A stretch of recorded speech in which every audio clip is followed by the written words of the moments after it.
pour démarrer, introduire le sujet avant de passer la parole à David Le Carré, juste vous présenter une petite infographie qui est issue d'une étude qu'on a menée au sein du CRT sur le nombre d'établissements qu'il pouvait y avoir en matière d'auberges de jeunesse hors hostel en Occitanie par rapport à d'autres régions françaises, mais également transpyrénéennes.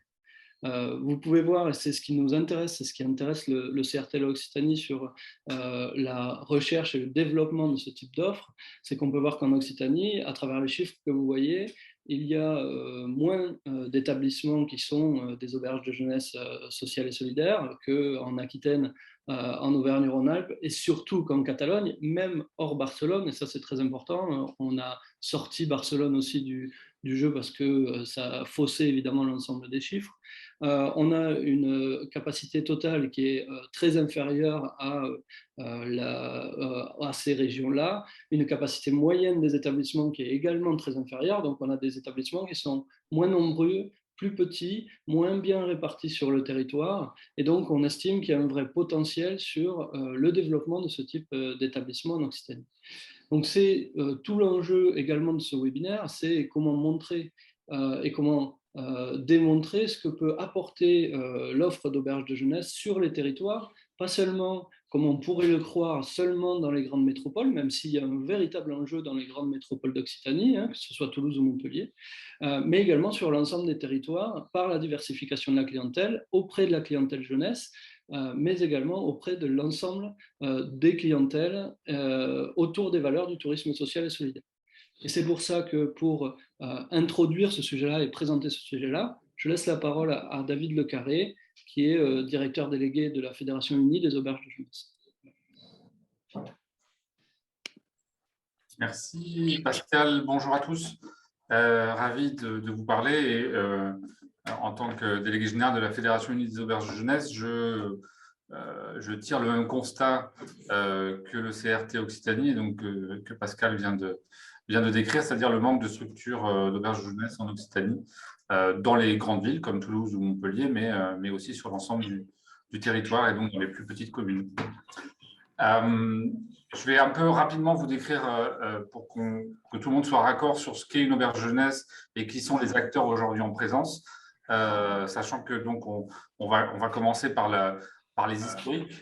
Alors, je ne vais pas vous refaire toute l'histoire des auberges jeunesse jusqu'aux années 30, mais grosso modo, le mouvement des auberges jeunesse est d'abord associatif et a commencé en Allemagne et est arrivé en France dans les années 32, donc je le fais quand même, historique. Et aujourd'hui, il y a 4 réseaux, enfin, 3 grands réseaux nationaux, français donc, à commencer par la fédération que j'ai l'honneur de diriger aujourd'hui, qui regroupe 80 établissements sur l'ensemble du territoire, dont la spécificité, et on le verra plus tard, est que la fédération est à la fois exploitante et un regroupement d'auberges jeunesse autonomes. Le deuxième grand réseau est la Ligue française des auberges jeunesse. Donc là, c'est un réseau aussi associatif, uniquement composé d'établissements autonomes. Donc c'est un groupement, une fédération, 15 auberges jeunesse sur le territoire français. Etiquetable, qui est un réseau assez important, qui regroupe plutôt des hébergements collectifs de groupes dans un certain nombre de villes, donc 42 centres sur toute la France.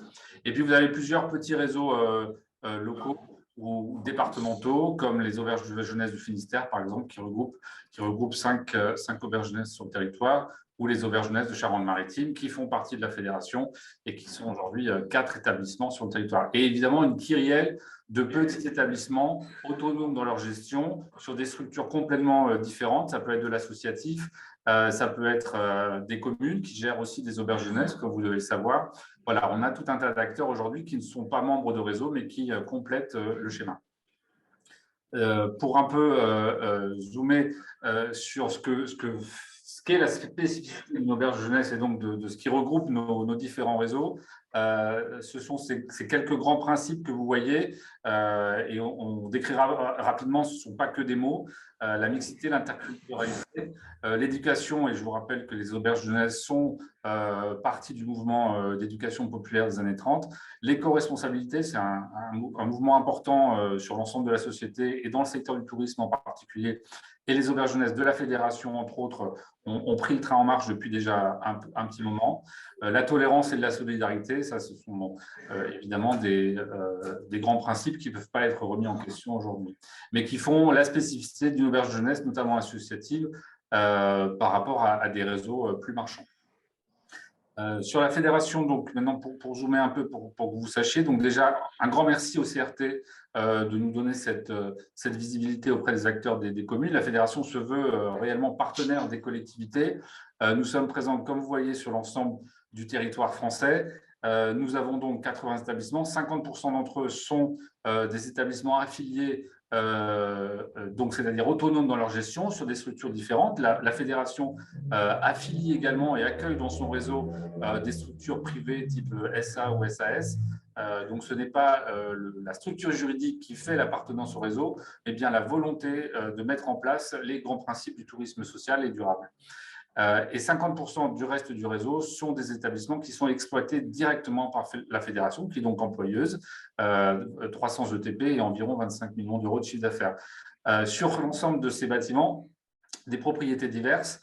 La plupart du temps, ce sont les communes qui sont propriétaires, communes, métropoles, départements, sur tous les types de baux. C'est pour ça que la fédération peut facilement conseiller une collectivité, parce qu'aujourd'hui, dans notre quotidien, nous sommes confrontés à tous les types de relations juridiques avec les collectivités, que ce soit des DSP, des conventions d'occupation du domaine public ou des baux commerciaux classiques. Pareil sur les loyers, on a toutes les formes de loyers aujourd'hui avec les communes. Comme vous le savez aujourd'hui, nous avons aussi des amphithéoses, je ne l'ai pas précisé, mais aujourd'hui, et de moins en moins, les villes sont en capacité de signer des amphithéoses, notamment sans loyer. Et donc, c'est pour ça qu'aujourd'hui, de plus en plus, les communes se dirigent vers des baux commerciaux classiques, avec souvent un loyer au prix du marché. Sur la fédération, et c'est un peu la réalité sur l'ensemble du réseau des auberges jeunesse, ce sont plutôt des clientèles groupes. Donc, quand on dit groupe, on entend essentiellement des groupes scolaires. C'est aussi pour ça que depuis 2 ans, les auberges jeunesse ont pris le bouillon, disons-le simplement, parce que vous le savez comme moi que les voyages scolaires ont été mis à l'arrêt depuis mars 2020. La reprise se fait sentir seulement depuis 2 mois environ. Des groupes sportifs, des groupes associatifs, et puis surtout une clientèle de voyageurs individuels qui est assez diverse dans sa nature. Elle est jeune, évidemment, mais pas que. Les auberges jeunesse sont avant tout une jeunesse d'esprit et pas forcément une jeunesse de passeport. Et donc, vous avez à la fois des clientèles de pèlerins, de randonneurs, de cyclistes, beaucoup, un tourisme sportif de plus en plus présent, et puis évidemment les backpackers qui sont la cible première des auberges jeunesse. Le retour des familles. Les auberges jeunesse sont très adaptées pour une clientèle familiale pour plusieurs raisons. Tout d'abord, des chambres spacieuses avec plusieurs lits, parfois un lit double et 2 lits simples, parfois plusieurs lits simples dans la même pièce, et également la possibilité de se restaurer et de faire à manger, ce qui est le plus important. Et donc aujourd'hui, et c'est pour ça que les auberges jeunesse, on le vend en poupe, notamment en cette période, c'est que nous offrons de l'hébergement à des tarifs extrêmement accessibles et nous sommes généralement les moins chers du marché. Évidemment, sur des structures, quand on compare avec un Airbnb, ce que font plusieurs jeunes quand ils partent en voyage, la rentabilité est assez proche d'un Airbnb, c'est-à-dire qu'on n'est pas souvent moins cher qu'un Airbnb pour un groupe de 3, 4, 5 qui partagerait les frais d'un appartement ou d'une maison en location. Mais sur des groupes de façon plus importante ou sur une personne seule, voire 2 personnes seules, évidemment, le format auberge jeunesse est beaucoup plus intéressant. Les grandes lignes d'une auberge jeunesse, avant tout, des chambres partagées ou des chambres privées, comme vous vous en doutez. Alors, le format a beaucoup évolué ces dernières années. Les grands dortoirs à 15 à 20 avec les sanitaires au fond du couloir, c'est terminé. L'arrivée du secteur marchand dans le domaine depuis une dizaine d'années force les auberges jeunesse et notamment associatives à se rénover. Donc, de plus en plus de mix entre une chambre de 3, 4, 5 lits et des chambres privées pour un couple ou une personne seule. Pour un restaurant ou une possibilité de se faire à manger avec une cuisine collective. Généralement un bar, et ce sera là le point d'entrée notamment en ce qui concerne ce qui peut intéresser les communes et collectivités, c'est le point d'entrée de l'auberge jeunesse pour faire venir les habitants du quartier. Et le bar joue très souvent ce rôle en tant qu'animateur et fédérateur d'un quartier. Tout ça en complément évidemment des espaces communs de l'auberge jeunesse. Des salles de réunion, toujours, c'est important parce que, comme je vous l'ai dit en préambule, nous recevons beaucoup de scolaires et ceux-ci ont toujours besoin d'endroits pour se réunir, mais aussi parce que les auberges de jeunesse, dans leur forme associative, généralement travaillent avec les associations des villes et territoires sur lesquels elles se trouvent. Et par l'accès à ces salles, on peut évidemment accueillir le plus de monde pour des petits séminaires où ça va sur tous les aspects de la vie associative d'une ville. Les indispensables des auberges jeunesse aujourd'hui en plus, ce seront évidemment la laverie où vous pouvez laver votre linge, le local à vélo, je vous l'ai dit, de plus en plus de cyclistes sur les territoires, les espaces de jeux pour les familles, etc. Voilà ce qu'est une auberge de jeunesse dans sa structure du bâtiment aujourd'hui, permettant de faire vivre le lieu et de faire accéder et faire mixer les populations locales et touristes. Alors, puisque le but de cette réunion, c'est de vous encourager, ou en tout cas d'essayer de faire percer les volontés, quand vous souhaitez créer une auberge jeunesse, voilà, il y a plusieurs étapes à respecter. C'est d'abord le choix de l'emplacement. On le verra sans doute avec les exemples de Saintes et de Clermont-Lérault. Le choix de l'emplacement est central. Il faut une position géographique stratégique. Une auberge jeunesse perdue sur une route où il y a un accès difficile, ça va être extrêmement compliqué. L'auberge jeunesse doit s'adresser à tous, et quand on s'adresse à tous, il faut qu'on soit accessible en transport public. C'est essentiel, notamment pour les jeunes, mais pas que. Donc, il faut soit une gare à proximité, soit au moins un réseau de transport en commun efficace. Les voies cyclables, c'est important, je vous l'ai dit déjà. Donc, se poser la question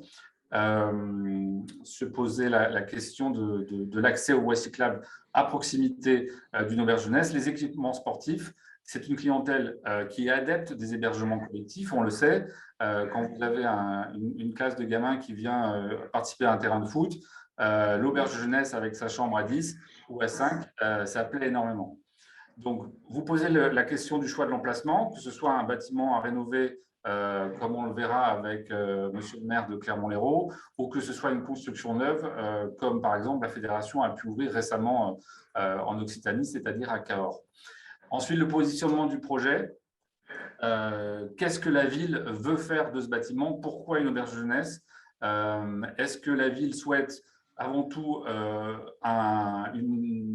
développer une offre hôtelière parce que tout simplement il n'y a pas assez de lits, et c'est la priorité? À ce moment-là, c'est un autre projet que si la ville souhaite développer une offre qui crée un lieu de vie associative, solidaire, avec peut-être plusieurs pôles, un restaurant, peut-être une crèche ou d'autres éléments, et de créer cette structure qui viendrait compléter des besoins manquants sur le territoire.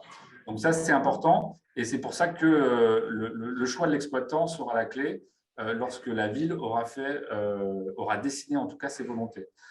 Ensuite, vous devez identifier un porteur de projet. Il y a beaucoup de financeurs aujourd'hui possibles. L'État en premier lieu, évidemment les régions, et vous le savez, la Banque des territoires, des établissements publics fonciers et d'autres établissements. On cite la foncière Belleville qui s'intéresse beaucoup aux bâtiments sur des territoires de petite capacité, mais vous avez un tas d'acteurs qui peuvent vous accompagner. Et ça, c'est le rôle de la FUH aussi que de vous les présenter. Beaucoup de dispositifs existent dans la création d'établissements. Monsieur le maire de Clermont-Lérault vous en dira un peu plus, notamment Petite Ville de demain ou le fonds Friche, qui aujourd'hui, et c'est important de ne pas les rater, peuvent vous permettre de toucher des financements auxquels vous n'auriez pas accès sinon. Là, je vais laisser la parole à ma vice-présidente qui est avec nous pour vous expliquer pourquoi une auberge jeunesse, c'est aujourd'hui un projet politique, en quoi une auberge jeunesse associative, comme la fédération peut développer sur le terrain, est un projet politique. Est-ce que Margot Solat, tu veux bien intervenir et dire quelques mots? Avec plaisir. Bonjour à toutes et à tous. Donc, moi, j'habite Saintes, en Charente-Maritime, et donc je suis vice-présidente au niveau national de la Fédération des auberges de jeunesse, qui est une association loi 1901 avec une gouvernance composée de 15 membres du comité directeur qui viennent des 4 coins du territoire. Il y a quelqu'un de Strasbourg, de Nice, notre présidente de Cancale, de Lille, de Boulogne, enfin bref, des 4 coins de France. Et donc une gouvernance complètement bénévole de gens. Nous sommes des militants associatifs, des militants qui nous reconnaissons dans un mouvement qui est né du pacifisme, de la mixité, de l'amitié entre les peuples, de grandes valeurs que nous n'avons pas envie de galvauder et où on est vraiment un peu prégnant là-dessus. Nous sommes une gouvernance un petit peu nouvelle puisque notre équipe a été élue il y a maintenant un peu plus de 2 ans et nous venons d'être réélus pour un second mandat. Notre objectif a été de travailler avec les équipes en place, c'est-à-dire qu'on est beaucoup en lien avec les professionnels. On a plus de 300 équivalents temps plein sur l'ensemble du territoire, mais il y a une dynamique avec une direction, le siège est à Paris, mais une direction qui est extrêmement disponible pour les équipes de direction comme pour les autres salariés de l'AFUAGE, et une gouvernance qui n'a aucun rôle hiérarchique, mais qui a un rôle politique dans l'esprit, c'est-à-dire par rapport à notre charte. Nous avons une charte éthique. Nous sommes nous-mêmes, en tant que membres du comité directeur, signataires d'une charte et nous sommes donc porteurs de ces valeurs-là. Et c'est ce qui nous identifie lorsque nous nous déplaçons. Nous essayons aussi d'être assez présents auprès des équipes sur l'ensemble du territoire national, autant auprès de la quarantaine d'auberges qui sont gérées directement par le siège que des auberges dont parlait David, qui sont 48 auberges, qui sont des centres, ce que nous appelons nous des centres affiliés, qui peuvent être des toutes petites auberges associatives avec des bénévoles qui accueillent et qui s'éclatent là-dedans dans la présentation de leur territoire. Et puis aussi, par exemple, je pense à Tarbes ou à Pau, où les FJT ont un volet dédié l'été à un accueil auberge de jeunesse et ils ont obtenu donc le label pour pouvoir se nommer comme tel et pouvoir accueillir des voyageurs. Ce qui nous semble très important, c'est d'être ancré sur les territoires. C'est-à-dire que là où il y a une auberge de jeunesse, il y a une dynamique et il y a un partenariat avec les élus, avec les élus de la commune, de l'agglomération, du département. Je pense à différents exemples. Je pense à l'abbaye de Cadouin en Dordogne, c'est voisin de votre région. Où l'abbaye de Cadouin accueille une auberge en son sein, une auberge de jeunesse, qui est propriété du conseil départemental. Il a fallu faire un travail il y a 2 ans et demi, un petit peu de lien, de bonne volonté, de réconciliation sur le territoire auprès de Germinal Perrault, le président du conseil départemental. Ça a été un plaisir de travailler ensemble. Et je veux dire que là, c'est autant au niveau technique la direction de l'AFUAGE que des élus de la gouvernance qui se déplacent sur les territoires et qui vont faire ce travail de lien, ce travail politique, d'explication, d'engagement associatif et d'importance de lien avec les structures, qu'elles soient sportives, qu'elles soient associatives, culturelles, puisqu'on accueille aussi au sein des auberges beaucoup de clubs de théâtre, il y a des clubs aussi d'anciens qui viennent jouer au rami ou à la belote. On a aussi cette fonction-là sur les territoires et dans les quartiers où vraiment avoir une auberge, c'est aussi cette ouverture à travers le bar, comme disait David, ce sont aussi des lieux d'animation. Par exemple, on monte des actions, je pense à La Rochelle, Papote et Popote, où on partage des plats, où on parle ensemble, où on est vraiment dans une ouverture. Et lorsque les gens se rencontrent, c'est toujours extrêmement… Je vois David qui sourit en disant « Elle est partie, il va falloir l'arrêter ». Donc, je veux dire, c'est exaltant sur un territoire que de participer au projet de développement d'une auberge. Là, nous venons d'ouvrir, nous avons inauguré le 12 mars dernier l'auberge de Clermont-Ferrand, qui a un magnifique équipement, qui est en train de prendre sa… Et nous avons travaillé avec monsieur Olivier Bianchi, le maire et avec ses équipes, le maire de Clermont et avec ses équipes. Et nous sommes dans une réflexion avec le CRT. Pourquoi pas développer des annexes de cette magnifique auberge sur les parcs naturels régionaux qui encadrent Clermont-Ferrand. Donc, on est tout le temps en ébullition au niveau de la gouvernance et aux côtés des équipes municipales, des équipes des CRT, hein, des offices de tourisme qui sont dans la motivation et qui ont envie de pouvoir offrir une façon d'accueillir les gens, que ce soit des familles, que ce soit des routards, que ce soit des classes, enfin, tout ce qui compose une mixité sociale sur un territoire. Et voilà, avec évidemment un énorme travail avec les offices de tourisme, puisque c'est aussi l'objectif, c'est aussi de faire connaître le territoire, de permettre aux gens de s'approprier les différentes ressources possibles. Et puis voilà, on fait aussi, alors là, moi, j'ai envie aussi de vous en parler, sur des villes étudiantes comme à La Rochelle, on travaille depuis des années avec le Crous sur une action, pas un étudiant ne dort dans sa voiture à la rentrée. Donc ça, c'est important aussi, on joue un rôle au niveau de l'accueil des jeunes qui arrivent dans une ville, qui sont un peu en galère, et on fait un travail de lien. Voilà. Merci beaucoup, Madame la vice-présidente, de cette longue intermède, mais qui aura réveillé tout le monde, j'en suis sûr. Donc, vous avez compris, une auberge jeunesse, c'est beaucoup plus que des lits. Et c'est pour ça que c'est une réelle volonté politique. Et tous les auberges jeunesse qui sont sortis des territoires ces dernières années, que ce soit, comme Margot l'a rappelé, l'abbaye cistercienne ou je ne sais même pas cistercien, je suis en train de dire une bêtise. Si, c'est ça, abbaye cistercienne à Cadouin ou le bâtiment tout neuf de Cahors, c'est une volonté politique. Ce sont des projets évidemment long terme, 3, 4, 5 ans.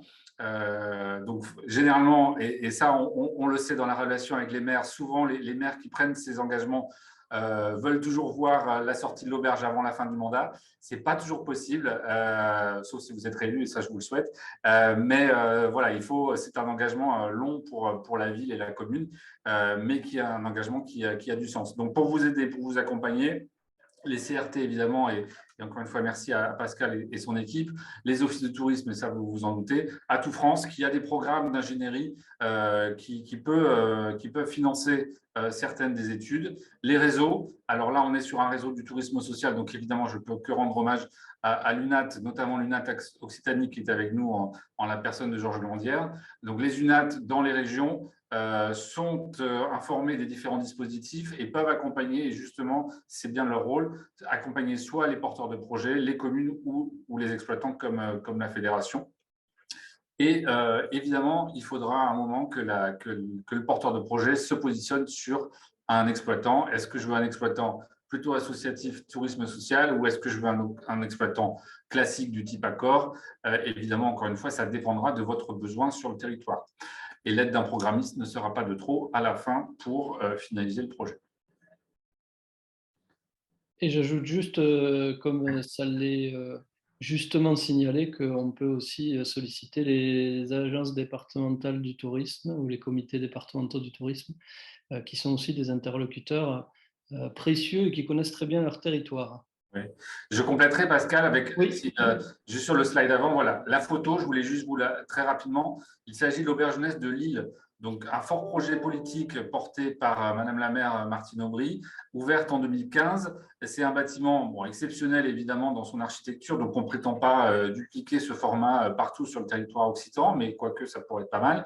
Mais c'est une auberge qui a trois volets. Un volet hébergement-restauration qui est géré en direct par la fédération, un volet maison de l'ESS avec une dizaine d'associations qui sont hébergées et la fédération qui chapeaute le tout en responsabilité unique de sécurité et accueil unique de l'ensemble du bâtiment. Et le troisième volet, c'est une crèche. Voilà un exemple typique d'un bâtiment nouveau, ancré en centre-ville.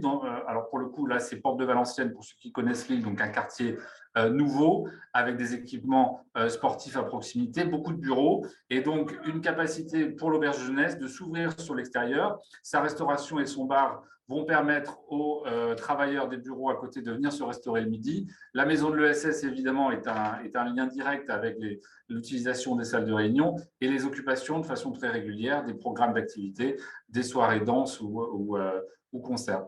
Voilà, donc un exemple de ce que peut être une auberge jeunesse dans une grande ville, évidemment. On n'a pas vocation à reproduire ça dans un village, on est d'accord, mais en tout cas, c'est ce qui peut se faire aujourd'hui en la matière. Voilà pour la parenthèse. Alors, David, je me rends compte qu'il manque une slide. Je m'en Ouais, excuse je crois aussi. profondément. Est-ce que tu peux la faire sans la slide? Je la rajouterai dans la présentation. D'accord, je vais le faire de mémoire, mais très rapidement. Effectivement, l'objectif était de vous donner quelques clés sur la création d'une auberge, c'est-à-dire qu'est-ce qu'une ville peut en attendre d'un exploitant. Généralement, le plus simple pour l'exploitant, c'est de travailler sur la durée. C'est-à-dire que quand vous vous engagez avec un exploitant, il doit, lui, y retrouver son intérêt. Généralement, les communes travaillent plutôt sur la structure, sur les murs, et l'exploitant va, lui, aménager les équipements, donc tout ce qui va être mobilier, etc. Donc, l'exploitant a besoin de voir long, et donc voir à 18 ans. Un bail emphytéotique administratif, c'est par exemple une des solutions que peut apporter la ville, avec le clos et couvert qui est toujours évidemment dû au propriétaire. Le loyer est toujours défini sur la taille du bâtiment. Donc, plus vous avez de lits, plus le loyer peut être élevé. Plus vous avez de services, plus l'exploitant va pouvoir trouver son équilibre financier. Aujourd'hui, une auberge de jeunesse, l'équilibre financier repose à 50% sur l'hébergement. Alors, je vous parle d'une moyenne, évidemment, selon les territoires, ça peut être très différent, mais c'est en moyenne 50% de chiffre d'affaires sur l'hébergement, 40% sur la restauration et les 10% sur les activités annexes, comme le bar ou les locations de salles de séminaire. C'est pour vous montrer l'importance notamment du restaurant quand vous accueillez une clientèle groupe. Et si vos besoins, ce sont des groupes notamment scolaires, ils ont besoin d'être accueillis en demi-pension ou en pension complète. Et donc, le restaurant va jouer un rôle majeur. Et ce restaurant peut à la fois s'ouvrir sur votre quartier, sur la clientèle du quartier. C'est un restaurant qui peut prendre plusieurs formes. Aujourd'hui, au sein de la fédération, nous avons des restaurants traditionnels classiques, mais aussi nous travaillons avec notamment des structures comme une SCOP ou une SIC qui remettent des femmes éloignées de l'emploi dans la cuisine pour retrouver via l'insertion un chemin vers la stabilité. Autant de modèles possibles et j'ai envie de dire presque infinis sur ce que peut et doit être une auberge jeunesse aujourd'hui et les différents modèles. Voilà en gros, Pascal. Pour vous résumer, je pense avoir dit le maximum, mais je vois que Madame la vice-présidente veut conclure. Je veux juste dire que toutes les formes d'accueil sont possibles, comme tu dis, David, mais toujours, et on est un peu pénible là-dessus, mais c'est ce qui fait notre originalité et le fait que nous existions, puisque nous ne sommes pas dans le secteur marchand. Notre but, c'est pas de faire des sous, hein. Notre but, c'est si on a de l'argent, très très bien. On réinvestit sur les auberges existantes, celles qui ont besoin d'avoir. Et donc, ce que je voulais dire, c'est que toujours en lien avec notre charte éthique de mixité, de bienveillance, d'ouverture sur le monde et d'ouverture sur le territoire. C'est ce qui nous guide et c'est ce qui fait qu'on est ou pas une auberge de jeunesse. Merci à tous les deux. Donc, il y a une question. Alors, j'ai oublié de préciser en début de webinaire, n'hésitez pas à poser vos questions dans le fil de discussion. C'est moi qui me chargerai après de les poser aux intervenants à l'issue de leur présentation. Donc, surtout, n'hésitez pas à échanger, à faire vos remarques aussi ou à poser des questions. Donc, j'en vois une première qui est de la part de Arnaud Gourdon et voudrait savoir qui sont les financeurs concernant le développement d'auberges de jeunesse. Quels sont les principaux modèles, ceux qui reviennent le plus souvent en termes de financement? Les régions. Alors, ça va dépendre si on est sur de la construction neuve ou de la réhabilitation de bâtiments existants, évidemment. Donc, comme je l'ai dit en préambule, l'État peut être un financeur important, soit par ses dispositifs classiques de soutien aux collectivités, soit par des dispositifs plus précis, comme par exemple Petite Ville de demain, ou le fonds Friche, qui aujourd'hui apporte des financements supplémentaires. Je pense que monsieur le maire de Clermont-Lérault pourra vous dire, puisqu'ils ont commencé déjà à regarder ce sujet. Vous avez aussi les régions financent beaucoup. Alors, quand vous avez du tourisme social, il y a toujours une part en plus. Et après, selon le modèle qui sera retenu, s'il y a un pourcentage sur le handicap, il y a tout un tas de volets supplémentaires selon le projet. Et puis après, c'est souvent la ville ou la commune, la communauté de communes qui finance le reste et qui s'y retrouvera par les loyers qui seront versés par l'exploitant. Voilà. Grosso modo, si je prends l'exemple de la dernière auberge jeunesse qui vient d'ouvrir à Clermont-Ferrand, dont parlait la vice-présidente, en gros, un quart des financements l'ont été par l'État et par la région, et les trois quarts par la commune. C'est un projet en VFA, et la commune qui a donc récupéré la propriété et qui se refinance par les loyers qu'elle demande à l'exploitant, donc à la fédération. Voilà. Je schématise, évidemment, après on pourra rentrer dans les détails, M. Gourdon, si vous le souhaitez, mais grosso modo, voilà les financeurs. La Banque des Territoires, je ne l'ai pas précisé, mais évidemment, la Banque des Territoires est un financeur important sur ce type de projet, voire essentiel.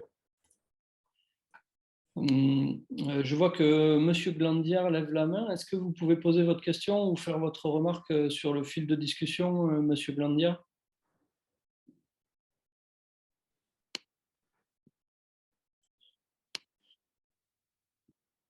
Alors, et Madame, en attendant que M. Glandiard réponde, peut-être Madame Ariane Versteisen, excusez-moi si je prononce mal, demande s'il y a des fonds européens sur le développement des auberges de jeunesse. Alors, la recherche de fonds est généralement de la responsabilité du porteur de projet, c'est-à-dire la commune, mais dans les derniers développements d'auberges jeunesse, il n'y a pas eu de fonds européens sollicités en direct. Ça passait toujours par les régions, notamment, ou par l'État. Je ne vous dis pas qu'après, l'État va aller chercher de la subvention européenne, mais en direct, pas sur les derniers projets qu'on a vus se monter. Oui, Madame Sola. Moi, enfin, au niveau de ma région, en Nouvelle-Aquitaine, certains projets de rénovation de bâtiments avec, comme je vous disais, à Pau ou à Tarbes, un petit axe auberge de jeunesse, accueil en auberge de jeunesse, ont pu être très largement subventionnés et accompagnés par les services de la région, en lien bien sûr avec le CRT, avec l'UNAT voilà, et avec la commission tourisme de la région Nouvelle-Aquitaine. Mais lorsque un territoire, par exemple, présente un projet qui peut bénéficier, comme disait David, de Petite Ville de demain ou du plan Friche de l'État, mais que la commune est petite mais extrêmement bien placée au niveau touristique, qui jouit d'une belle dynamique, les régions en général. Moi, j'ai eu le plaisir de rencontrer Madame Abadi, qui est vice-présidente au tourisme de la région Occitanie, à Carcassonne, lorsqu'il y avait eu un colloque économie et tourisme. Et je m'étais présentée, j'avais été exprès à Carcassonne pour la rencontrer, pour la fédération. Et il y avait une grande sensibilité de la région Occitanie pour le tourisme social. Madame Delga, ça c'est une info, hein, Madame Delga a fait son lancement de campagne au sein, c'est celle qui est à l'image là, l'auberge de jeunesse de Cahors. Madame Delga a fait son lancement de campagne pour les régionales dans l'auberge de jeunesse de Cahors. Et elle est très attachée à cet équipement. Et voilà. Donc, ce que je veux dire, c'est que quand il y a une sensibilité des élus, ça peut être quand même très aidant de présenter un projet lorsqu'aussi il y a des liens possibles. Enfin, voilà. Nous serons, ce que je veux dire par là, je m'emberlificote, mais nous serons à vos côtés si vous avez besoin d'un accompagnement, quelqu'un de la gouvernance qui, à titre tout à fait bénévole et par son engagement militant et associatif, peut tout à fait accompagner des élus si vous n'avez pas des élus de la fédération sur votre territoire. C'est important aussi. Ok, très bien. Après, il me semble qu'il y avait une autre question sur l'ANCV, l'Agence nationale des chèques vacances, où effectivement, sur un petit volume, ils peuvent intervenir, mais c'est vraiment très, très spécifique. Et c'est en lien aussi avec une aide au départ après qui est mise en place, qui s'appelle le Bourse Solidarité Vacances, sur lequel aussi il faut que la structure s'engage dans le futur à pouvoir mettre en place une action. Mais bon, là, ça se fait un peu à chaque projet. Il y a une demande à faire précisément auprès de l'ANCV. Mais ça, les structures de l'UNAT en région sont en capacité de pouvoir accompagner les porteurs de projets. Très bien. Je vous propose, s'il n'y a pas d'autres questions, alors je sais que je vois que M. Grandière demande si on l'entend. Alors sur le format, je précise le format, sur le format de ce type de webinaire ouvert à beaucoup de monde, seuls les intervenants ont la parole, donc ceux qui sont autour de la table. Par contre, n'hésitez surtout pas, et je relayerai le message, Monsieur Glandière, à dire ce que vous voulez dire par ce biais de questions et réponses ou du fil de discussion, et comme ça, je me ferai un plaisir de le relayer.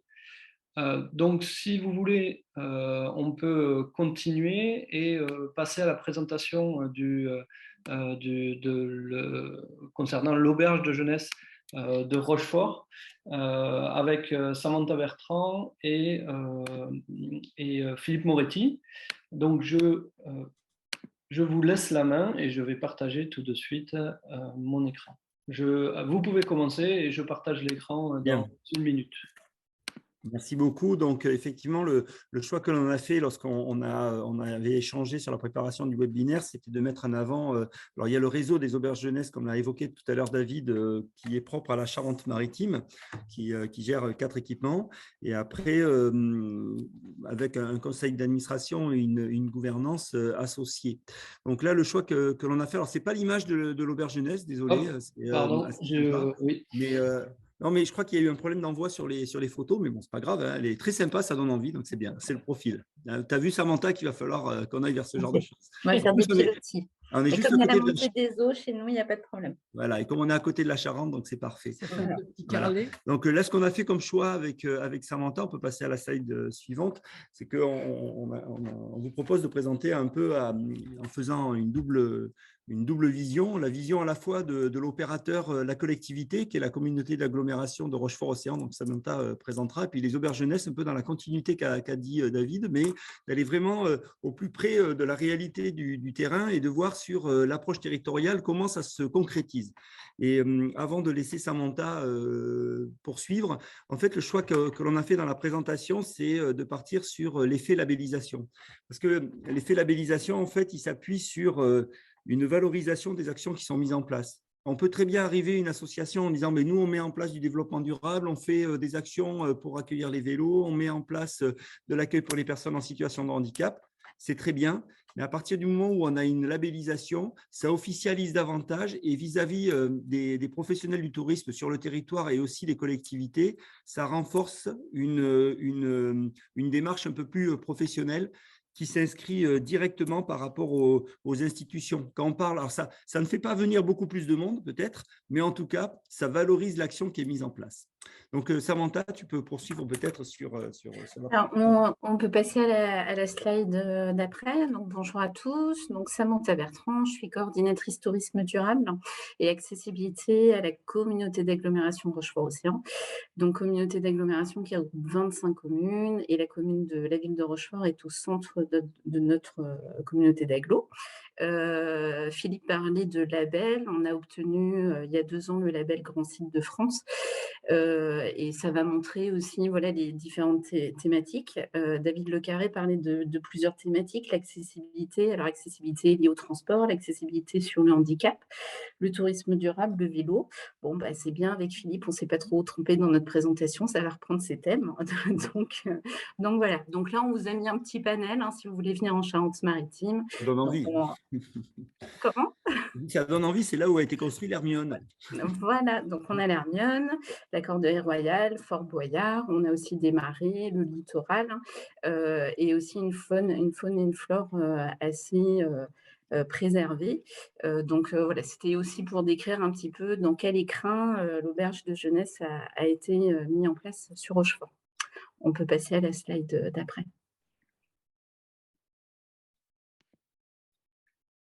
J'ai passé normalement. Est-ce Ah que... ouais, Oui. c'est bon. Ouais, c'est bon. Concrètement, par rapport à ce qu'on évoquait, il y avait le label tourisme et handicap. Alors, l'idée, c'était de dire, bon, mais concrètement, Rochefort-Océan, qui est la collectivité, met quoi en place? Et puis, comment ça se traduit concrètement sur l'auberge jeunesse de La Rochelle, de Rochefort, pardon, excusez-moi.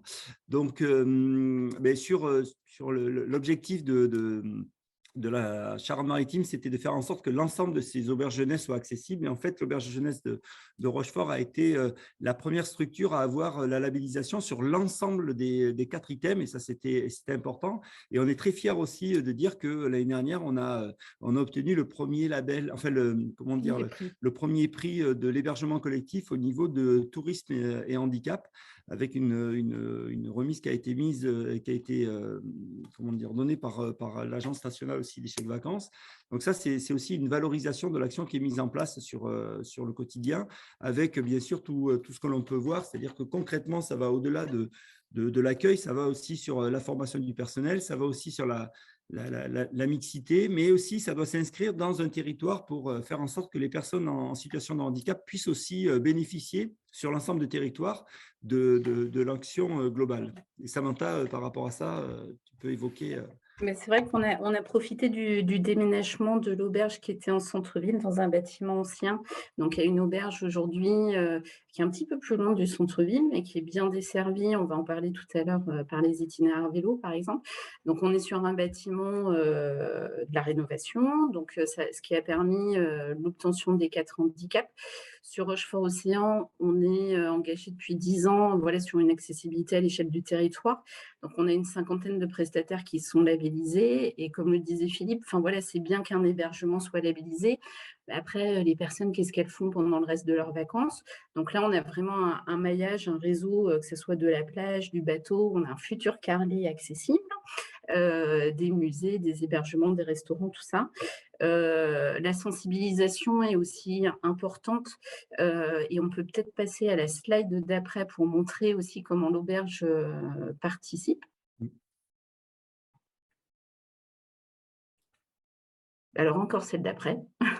Ça, c'était les types, effectivement, d'actions qui sont mises en place. Bon, tant pis, c'est pas grave.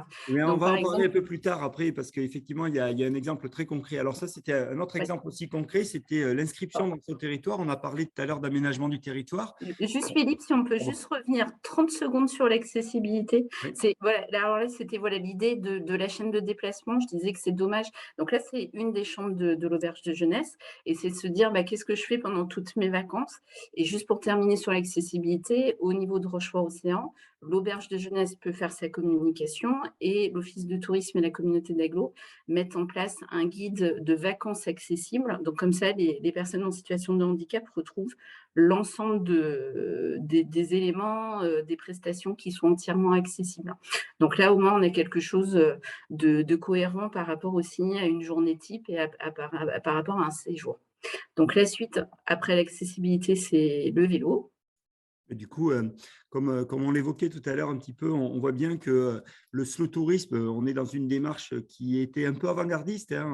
Samantha pourra reprendre un peu ces éléments-là. Et du coup, dans cette réflexion, en lien avec l'ADT de Charente Tourisme, on a qui reprend les associations départementales du tourisme de la Charente et de la Charente-Maritime. Et donc, d'ailleurs, notre association a un poste au conseil d'administration de la structure départementale. Donc, c'est ce qui fait aussi la force du lien, comme l'évoquait tout à l'heure Margot, c'est qu'on est à la fois des techniciens, à la fois sur des approches associatives, des techniciens de territoire, comme c'est le cas avec Samantha, et puis après aussi des élus associatifs qui sont aussi nos représentants dans différentes instances, comme par exemple l'UNAT ou l'ADT notamment. Donc, l'objectif, c'était de faire en sorte que la Charente-Maritime soit un des premiers lieux d'accueil vélo sur l'ensemble du territoire. Et on voit très, très bien que on ne pouvait pas passer à côté que de mettre en place un label et de faire en sorte qu'on s'inscrive dans ce label. Et c'est pour ça aussi que très rapidement, on a été vers l'accueil vélo, enfin la labellisation accueil vélo, parce que ça permettait d'être un peu mieux référencé, d'être mieux identifié aussi au niveau des institutions. Puis ça nous semblait tellement naturel, c'est notre ADN finalement, le slow tourisme. Ça nous paraissait complètement cohérent que de rentrer dans cette dynamique. Et là aussi, petit clin d'œil, Rochefort a été la première structure à avoir le label accueil vélo sur le territoire de Charente-Maritime. Effectivement. Oui, et donc pour rebondir, c'est vrai que le déménagement de l'auberge, en fait, aujourd'hui, l'auberge, elle est sur 2 grands itinéraires. Un itinéraire national avec la Flo Vélo, un autre sur la Vélodyssée, donc un itinéraire européen. Et grâce à ça, voilà, enfin, nous, en tant que collectivité, on est là pour aménager des pistes vélo, des services, des parkings, des consignes. Enfin, voilà, on est plutôt dans des actions d'aménagement. Après, si on n'a pas de relais local pour proposer des services adaptés, tout comme c'est le parallèle avec l'accessibilité, hein, on ne va pas faire venir les vélotouristes et surtout les itinérants. Donc, on a vraiment aussi cette complémentarité-là et où les auberges peuvent vraiment proposer un hébergement adapté. Juste une petite parenthèse sur les vélos touristes, les retours qu'on a sur la Flo Vélo, mais aussi la Vélodyssée, ils peuvent être très, très attentifs aux auberges de jeunesse et la nuit d'après, partir sur un camping, un hôtel 4 étoiles. Enfin, voilà. Donc, on a aussi des publics qui peuvent avoir des attentes très variées d'une nuit à une autre pendant leur itinérance, par exemple. L'intérêt aussi sur Rochefort, c'est la restauration, parce que des fois, on a des hébergements qui proposent que la nuitée. Là, pour le coup, quand on s'est fait ces 60 km dans la journée, ou même des fois un peu moins, on est content de trouver aussi tous les services sur le lieu de son hébergement. Effectivement. Donc, et d'ailleurs, dans le même cas, l'auberge de jeunesse de Saintes, dans laquelle on est aujourd'hui, effectivement, elle fait partie de cet itinéraire et c'est une des opportunités. Alors, comme l'évoquait tout à l'heure David, c'est vrai que les auberges jeunesse, c'est à la fois un accueil individuel et un accueil groupe. Bon, même si l'accueil groupe, des fois, représente jusqu'à 60-70% de notre activité en termes de volume de chiffre d'affaires, eh bien, les individuels ont une place importante et notamment sur cette période-là, on va dire de juin à septembre, où c'est des périodes très sympas pour pouvoir réaliser ce genre d'action. Et là, ça nécessite quand même une organisation un peu spécifique, mais qui est vraiment dédiée un peu à chaque structure. Et c'est là où il peut y avoir de la vraie inclusion, de la vraie mixité avec la population locale. Et ces espaces-là qui peuvent être réalisés un peu, cette mixité-là, elle peut s'opérer à la fois sur des espaces de restauration, mais aussi sur des échanges qu'il peut y avoir à travers des actions qui sont mises en place dans la ville et comment on accompagne aussi et on fait en sorte qu'il y ait ce lien qui puisse être opérant, du lien social, on peut l'évoquer comme ça. C'est en ce sens-là que, donc ça, vous voyez tous les aménagements qui sont évoqués avec des circuits qui sont mis en place. Et c'est vrai que d'être sur 2 espaces, finalement, ça dynamise. Et nous, on voit beaucoup de cyclotouristes qui viennent sur ces périodes-là. Mais par contre, qui viennent sans réservation avec une organisation spécifique et sur laquelle on doit aussi être en face pour mieux les accueillir et pour bien les accueillir surtout. Un autre exemple très concret, c'était aussi qu'on parlait de développement durable et là aussi, c'est dans l'air du temps. Et là, on a voulu le valider par le label qui s'appelle Clé Verte, donc qui est dans la continuité de ce que fait la Fédération Unie des Auberges Jeunesse, puisque une grande partie de l'objectif, c'est qu'à 100% des auberges jeunesse dans le futur soient au minimum sur une démarche Clé Verte qui valide un peu cette démarche développement durable. Et nous, ça s'inscrit complètement dans cette démarche. Et ça s'appuie aussi avec l'action de Rochefort SCA, c'est-à-dire que même si on est dans une dynamique nationale sur une labellisation, on se met en lien direct avec le local et on le voit notamment sur la sensibilisation à travers l'accompagnement des labels, peut-être Samantha dans ce sens-là. Oui, complètement, Philippe. Là, l'idée, c'était que l'auberge obtienne le label Clé Verte. Alors, bon, de toute façon, il y avait déjà tout un terreau d'action qui était là. Donc, voilà. Après, moi, je suis là aussi pour accompagner les prestataires dans le montage du dossier et aussi au niveau du coût des labels, on prend 50% vraiment de la facture de ce que va nous coûter le label. Donc, voilà, au niveau en termes d'accompagnement de la communauté d'agglomération. Après aussi, ce qui est intéressant avec l'auberge, c'est que l'auberge va même au-delà de ce qui est demandé dans la clé verte. Par exemple, nous, on a une collègue, ça c'est pas moi, hein, qui travaille sur les producteurs locaux, sur les débouchés de ces producteurs. Et ben, le restaurant de l'auberge, la cantine, a vraiment aussi tout un travail sur les produits de saison, des produits locaux.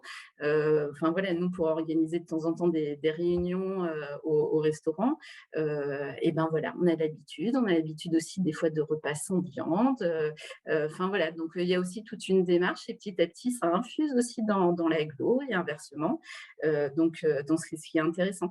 Et puis l'auberge essaye de mettre en place aussi des choses un petit peu innovantes par rapport à Clé verte.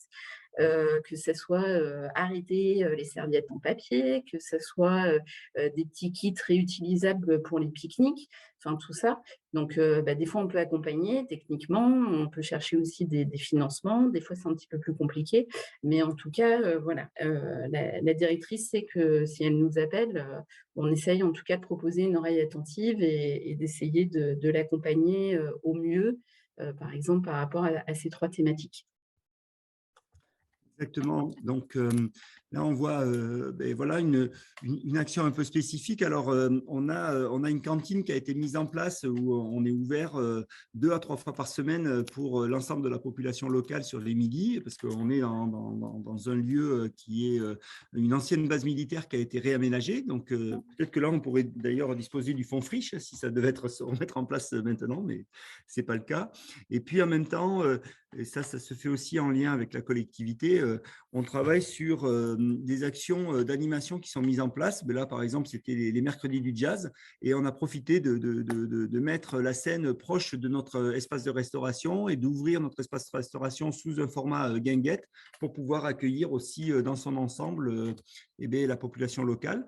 Là, par exemple, on va mettre en place pour la fin du mois d'août. Alors, c'est la directrice d'exploitation des auberges de Charente-Maritime et la directrice de l'auberge jeunesse de Rochefort qui ont créé cet événement, donc ils nous en font un peu la surprise, hein, mais il y a un petit festival qui va être créé sous la forme des 3D, d'or, dîne et danse, donc dans l'idée un peu de vivre aussi différemment ces espaces-là. Et je pense que le lien est ce qui est important dans un schéma d'inclusion, parce qu'on a parlé tout à l'heure d'insertion par l'emploi à travers de la formation cuisine. On est en train de réfléchir, nous, à la mise en place d'un programme autour de terres d'apprentissage en lien avec la région Nouvelle-Aquitaine, mais aussi en lien avec le local. Là, par exemple, si on prend Rochefort, il y a une association locale qui s'appelle l'APIC, que connaît bien Samantha, et qui ont des populations en difficulté d'insertion par l'emploi, enfin de réinsertion. Et l'auberge jeunesse est un vrai lieu d'apprentissage, c'est un vrai lieu d'insertion et c'est un lieu où on peut se remettre aussi dans une dynamique professionnelle. Donc ça, c'est un point important. Et peut-être que pour terminer, alors je ne me rappelle plus s'il y a une slide ou pas après sur la dernière. Non, c'est la dernière slide. La dernière. Oui, ce que je voulais terminer en disant qu'il y a beaucoup d'exemples de projets qui se mettent en place. Tout à l'heure, on évoquait cette mixité qu'il y avait sur l'île avec la Maison de l'économie sociale et solidaire. On peut évoquer que de plus en plus aussi, il y a les tiers-lieux qui peuvent aussi travailler. On peut travailler différemment sur des aménagements d'espaces partagés entre des structures, sur même des petites collectivités. On a parlé des petites villes de demain. Et donc, ça, c'est des actions qui peuvent être mises en place.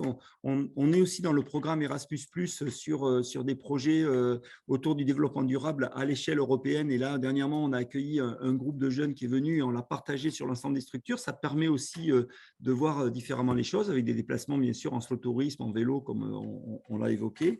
Et l'idée, quand même, c'est de faire en sorte que les plus-values ne sont pas que financières dans ces programmes-là. Donc, c'est important d'avoir des vrais accompagnements de collectivités. On n'est pas dupe. Il y a un modèle économique à trouver, un certain équilibre.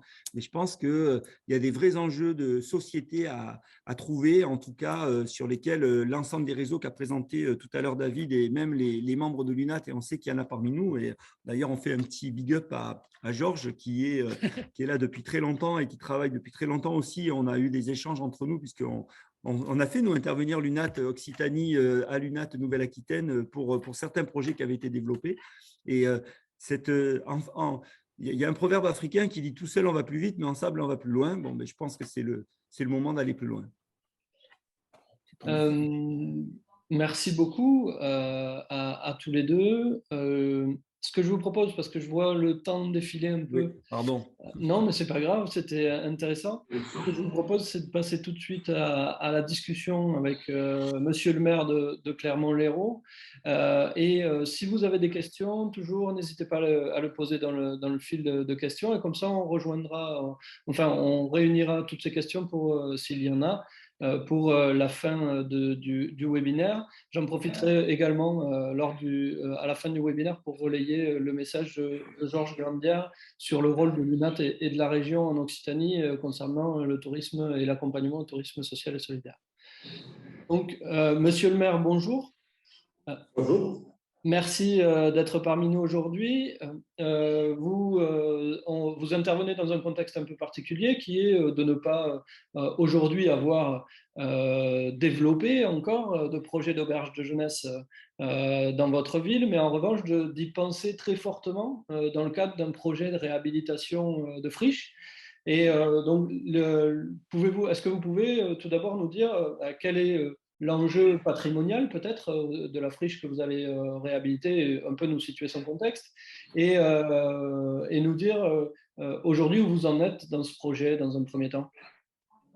Merci beaucoup. Je participe avec beaucoup de plaisir à ce webinaire et c'est vraiment passionnant. Alors j'y pense, oui, j'y pense le matin en me rasant, mais j'y pense la nuit aussi, j'y pense tout le temps. C'est pour nous un projet important. Clermont-Lérault est une ville de 9200 habitants, située au cœur du département de l'Hérault, à égale distance de Montpellier, Béziers et Sète, bordée par deux autoroutes. C'est un bourg-centre, le plus important du cœur d'Hérault qui compte 77 communes. Et donc, nous disposons du label Petite Ville de demain. Nous avons signé également une opération programmée de l'habitat, car nous avons de l'habitat ancien dégradé, et nous allons signer très prochainement la convention d'opération de revitalisation du territoire.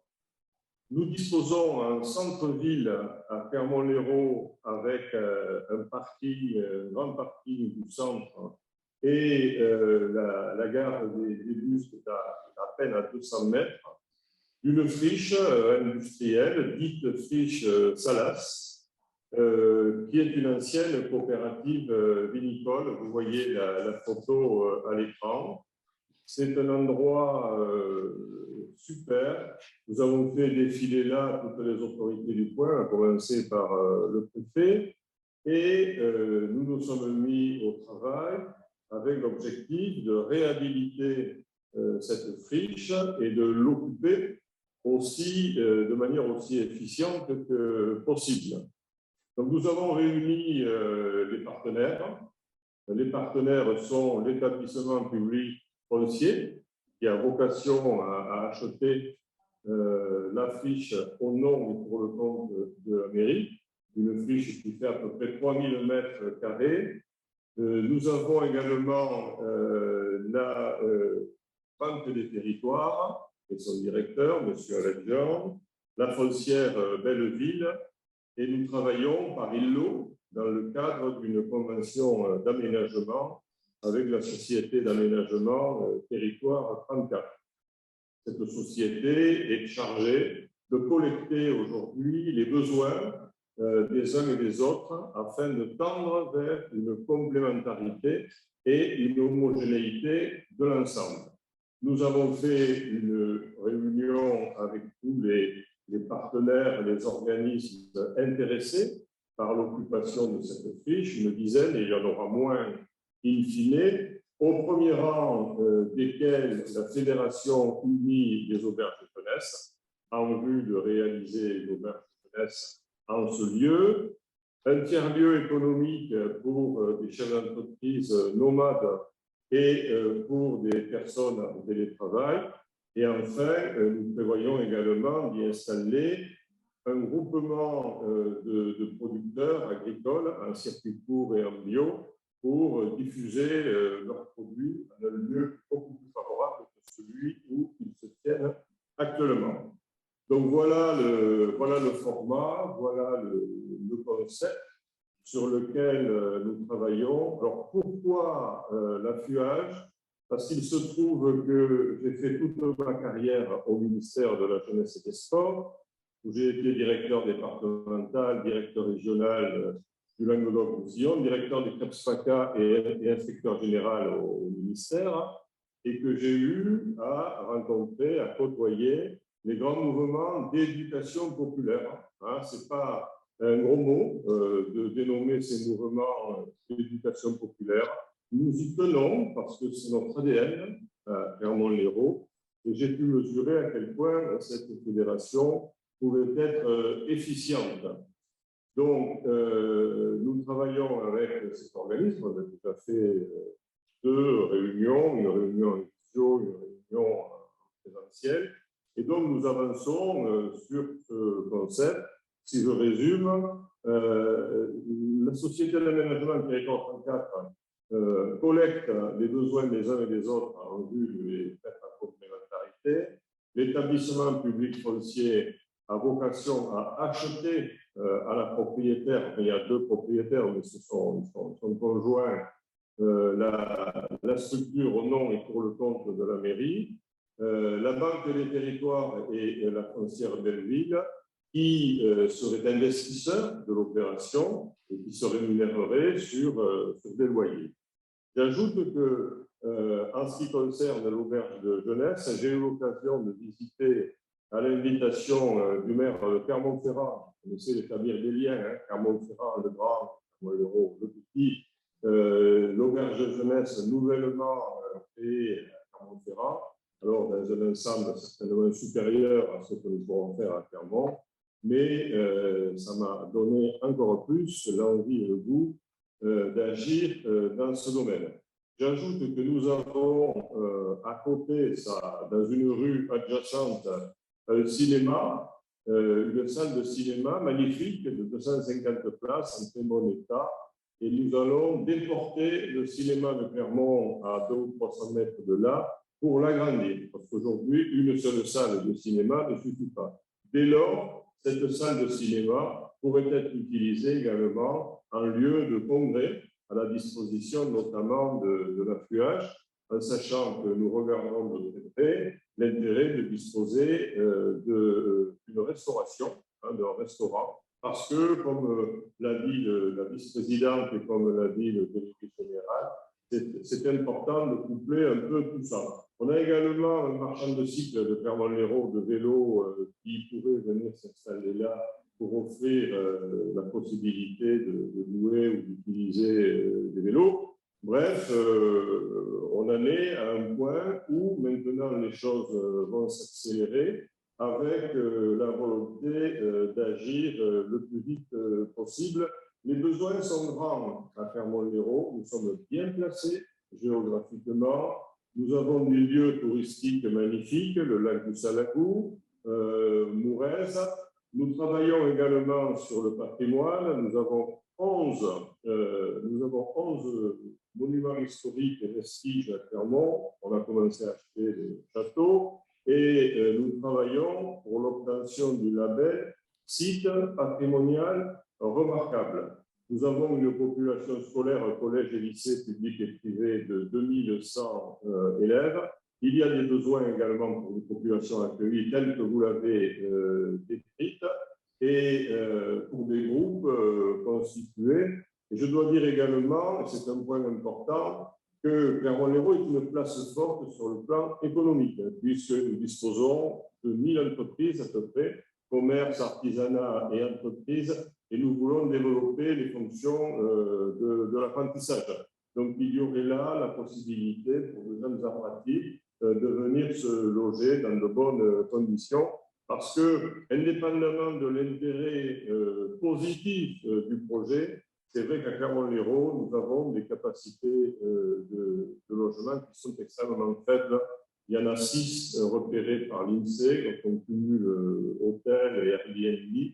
C'est très peu, mais nous attendons évidemment de la fonction auberge de jeunesse autre chose telle que vous l'avez décrite il y a quelques instants. Voilà en gros.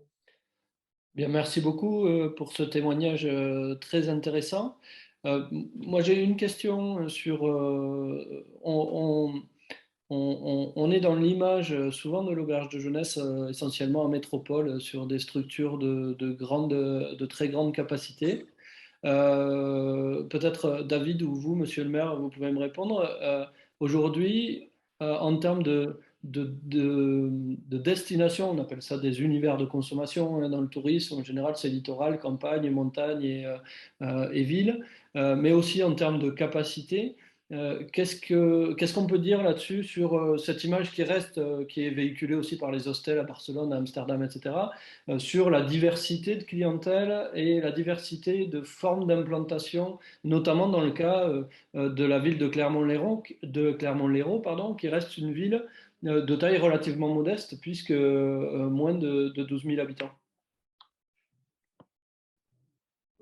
Oui, je crois qu'il en va de ce secteur comme de bien d'autres. Aujourd'hui, c'est au tour des territoires ruraux, des territoires suburbains, de se tourner vers leur avenir.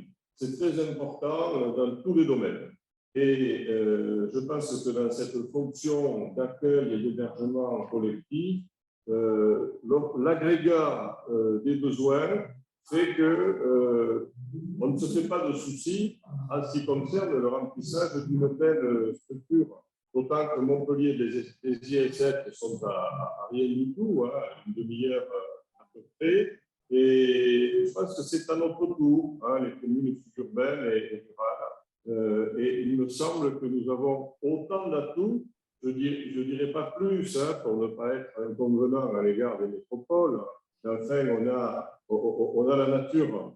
On a la nature immédiate aux portes de notre ville. On a le lac du Salagou, on a Mourez, on a un château, on a le site de la Ramasse, etc. On respire bien à Clermont-Lérault, c'est un poumon vert. Et il me semble qu'il y a un regard aujourd'hui de la population en général pour ce genre de situation géographique. Merci. Peut-être, David, pour répondre, compléter et répondre à Madame Verstuyzen sur le fait que ces témoignages, et ce qui vient compléter ce que je viens de dire, ces témoignages sont très intéressants, mais quand même restent situés en milieu urbain, même relativement modeste.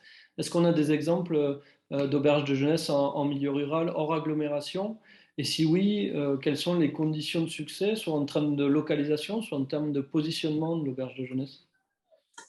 Oui. Après, je crois que Philippe voulait dire un mot, donc je lui laisserai la parole parce que l'exemple de Rochefort est aussi intéressant. Il est évident qu'une auberge de jeunesse doit s'adapter à son territoire. Et d'ailleurs, l'auberge de jeunesse doit ressembler, même plus que s'adapter à son territoire. Et ce que vous aurez à Paris, Lyon, Marseille ou Toulouse, c'est évidemment pas ce que vous aurez dans un petit village à Banise ou à Quillan, où voilà, on peut en citer des dizaines et des dizaines. Et effectivement, c'est important pour l'équilibre économique parce que l'objectif d'une auberge jeunesse associative, c'est pas forcément de gagner de l'argent, on n'est pas commercial, on n'est pas à but lucratif, mais c'est pas non plus d'en perdre. Et donc, pour ne pas perdre d'argent, il faut bien travailler la programmation. Et pour travailler la programmation, il faut savoir le besoin. Quel est le besoin? Monsieur le maire de Clermont-Lérault l'a rappelé, à Clermont-Lérault, il y a un manque déjà d'hébergement collectif, mais vous avez tout un tas d'activités autour. Vous avez le lac Saint-Guilhem-le-Désert, vous avez plusieurs sites à visiter. Et puis, comme l'a rappelé monsieur le maire, vous n'êtes pas loin de Clermont, de Montpellier et de Sète. Donc, il y a un intérêt pour la clientèle groupe sportif ou groupe scolaire. Mais effectivement, dans une ville beaucoup plus petite où il y a moins d'activités à faire, si vous voulez absolument implanter une auberge jeunesse, ce n'est pas infaisable, mais il faut la travailler, peut-être en faire une capacité plus réduite ou alors développer les services autour. Si vous êtes dans un endroit qui compte peu ou pas de restaurants, et ben, l'auberge jeunesse pourra sans doute ouvrir son restaurant à la clientèle de passage comme aux habitants du quartier. Mais ça va aussi se travailler sur la qualité de l'exploitant. C'est-à-dire que nous, aujourd'hui, fédération, avec la taille que nous représentons, nous sommes malheureusement parfois obligés de refuser des demandes d'exploitation de bâtiments qui n'ont que 30 à 40 lits, par exemple, parce que l'équilibre économique ne s'y retrouve pas.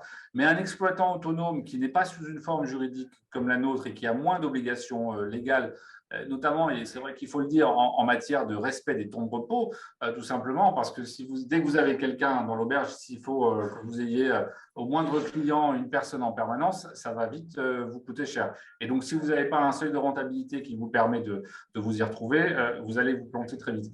Donc, il faut vraiment répondre à votre besoin sur le territoire, à la taille du territoire. Et à ce moment-là, vous allez pouvoir vérifier quel exploitant peut y trouver son équilibre économique et vous proposer le meilleur service. Voilà, si je peux résumer. Je ne sais pas si Philippe, tu veux compléter cette réponse? Oui, mais ça va dans ce que tu évoques, c'est-à-dire qu'effectivement, les exemples, c'est sur des villes moyennes entre 10 et 25 000 habitants, parce que Rochefort, on est sur ce schéma-là. Je voulais prendre l'exemple d'une collectivité qui nous a sollicité au niveau de notre association départementale.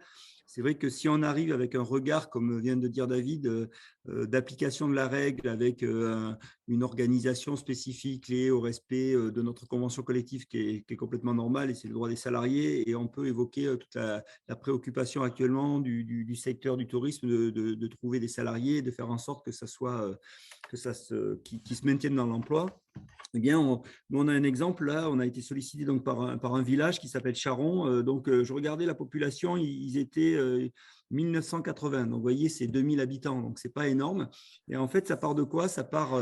Georges va sourire parce que c'était une ancienne structure qui était gérée par Cap France. C'était Cap France, c'est un réseau aussi de villages de vacances et hôtel club de l'UNAT qui a décidé, souvent ces structures-là aussi gérer en même temps des équipements médicaux sur le territoire. Et là, juste à côté de cet espace en fait qui a été laissé par Cap France, qui a été récupéré par un particulier qui a voulu gérer différemment. L'opérateur l'a laissé gérer. Ça n'appartenait pas à Cap France, mais le propriétaire l'a laissé gérer.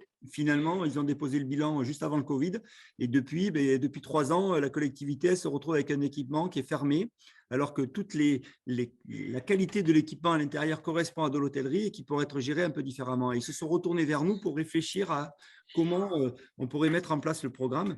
Et c'est vrai que nous, le premier axe, ça a été de dire, comment concrètement ça peut se faire, mais comment ça peut engager une mutualisation, parce que la solution va passer par la concertation des acteurs et non pas par le positionnement d'un opérateur qui va venir faire quelque chose ou ouvrir. On n'est pas Center Park. Hein. D'ailleurs, si vous regardez Center Park même, je n'ai pas une dent contre Center Park, je dis juste que Center Park, ils ont quand même une démarche de développement qui s'appuie quand même sur un schéma de défiscalisation et sur un aménagement du territoire qui est financé par les collectivités.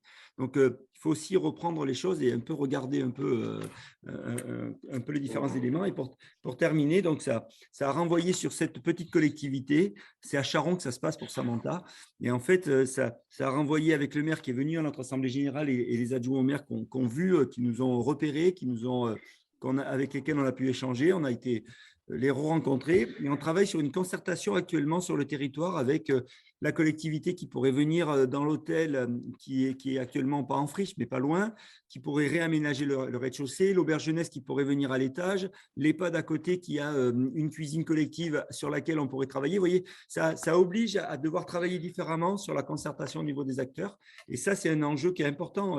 L'UNAT avait fait une étude, Georges pourra vous la transmettre, ou Laurent éventuellement, sur l'impact des structures du tourisme social et notamment un village de vacances, sur l'impact qu'il peut avoir dans un rayonnement. Donc, effectivement, là, où il y a une grosse attractivité touristique, il n'y aura pas de préoccupation pour trouver des opérateurs. La problématique, elle va se jouer quand il n'y a pas d'attractivité touristique, mais il y a un vrai enjeu de société et un vrai enjeu de dynamique locale à mettre en place, avec du lien social, bien sûr, et tout ce qu'on peut évoquer. Margot, tu voulais rajouter juste quelque chose? Je voulais juste dire que là, on travaillait aussi avec une communauté religieuse. Oui, et ça se joue parfois aussi avec des communautés qui peuvent être cultuelles, qui ont du bâti et qui ne savent pas comment faire. Et du coup, c'est là où les mairies parfois sont des traits d'union aussi pour travailler différemment sur comment faire de ces équipements-là, les rentrer dans des dispositifs différents et aller chercher les régions, les départements, l'État, la NCV, enfin essayer de taper à toutes les portes pour voir comment mettre en place. Et c'est vrai que ça va aussi dans le sens de petites villes de demain. Et d'ailleurs, on a quand même la chance d'avoir à côté, on peut tout mettre en tourisme, mais comment le mettre en tourisme et comment le valoriser? C'est un des enjeux aussi, et ça fait écho aussi à des professionnels du tourisme qui sont sur les territoires. Et si je peux compléter, on a inauguré la semaine dernière la nouvelle auberge jeunesse de Cambrai. Cambrai, petite ville dans le nord. Et l'auberge jeunesse est gérée par une association qui s'appelle ARP, qui est une association d'aide à la réinsertion par l'emploi. Et en fait, du coup, se font des liens. Ce ne sont plus des salariés, mais des personnes qui sont réinsérées socialement par l'emploi, qui travaillent dans l'auberge jeunesse. C'est uniquement 47 lits. C'était un besoin sur le territoire. La ville, ça lui a permis de rénover son ancienne caserne située en plein centre. L'association comme la ville ont pu toucher des aides, et cette fois ont pu toucher des aides européennes en direct parce qu'il y avait de la réinsertion. Et donc vous avez ce mix qui s'est créé et qui a fait qu'aujourd'hui vous avez une nouvelle auberge jeunesse sur cette ville. Donc plusieurs modèles sont possibles selon votre territoire. Très bien. Merci beaucoup. Je suis obligé de reprendre ma casquette de maître du temps. S'il y a une toute dernière question, on peut la prendre sans problème. En attendant, voir si quelqu'un veut en poser une, je rappelle juste l'échange qu'il y a dans le fil de questions et réponses sur le fait que l'UNAT Occitanie travaille en étroite collaboration avec la région Occitanie pour aider de manière importante les acteurs du tourisme social et solidaire, avec pour ambition de développer le tourisme des jeunes, que le CRTL Occitanie également, avec un chargé de mission qui s'appelle Maël Cambefort, et que les auberges de jeunesse s'inscrivent parfaitement dans cette dynamique. La région Occitanie a développé des aides pour les équipements de tourisme social et solidaire qui est supérieur à l'aide qui pourrait être accordée à un opérateur privé, avec autour de 2 dispositifs spécifiques. Ça, c'est précisé par Nathalie Prévost, qui est en charge du tourisme social et solidaire à la région Occitanie. Donc 2 dispositifs spécifiques, le PASS et le contrat pour les établissements de tourisme social et solidaire, donc des dispositifs de subventionnement. Et dire quand même que ces dispositifs sont en cours de refonte. Ils ont existé pendant un moment, ils ont été très utilisés. Et aujourd'hui, ils sont en cours de refonte en lien avec le nouveau schéma régional du tourisme et des loisirs de la région Occitanie qui sera adopté en fin d'année. Donc voilà, tout ça est en train de bouger.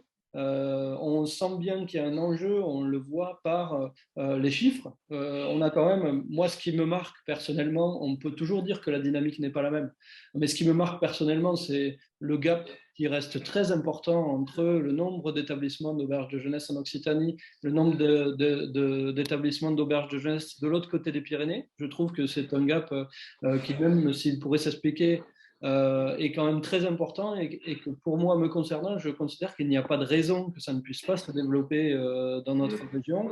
On voit qu'il y a des possibilités et les 2 exemples qui nous ont été montrés aujourd'hui montrent que les possibilités de collaboration entre les collectivités et les opérateurs dans leurs ensembles pour monter des projets vertueux sur les territoires qui puissent avoir des conséquences sociales, qui puissent avoir des conséquences économiques, touristiques, des impacts en termes d'attractivité, des impacts en termes de liens urbains et des impacts dans tous les sens du terme, qu'il peut y avoir des beaux projets qui sont développés. Donc, puisqu'il n'y a pas de questions et s'il n'y a pas d'autres personnes qui veulent prendre la parole, je signale, et Georges Glandiard me signale qu'il y a les coordonnées de Laurent Orlet au niveau de l'UNAT dans le fil de discussion des questions et réponses. Et je vous souhaite un excellent après-midi. Je vous remercie infiniment à la fois l'ensemble des panélistes et des intervenants, l'ensemble des personnes qui ont assisté, des participants à ce webinaire. Et n'hésitez pas surtout à revenir vers nous, soit vers Sophie Mercier, soit vers moi-même, si vous voulez être mis en contact avec nos intervenants pour échanger, pour continuer à échanger sur ce sujet qui reste passionnant. Je vous souhaite un excellent après-midi et je vous remercie.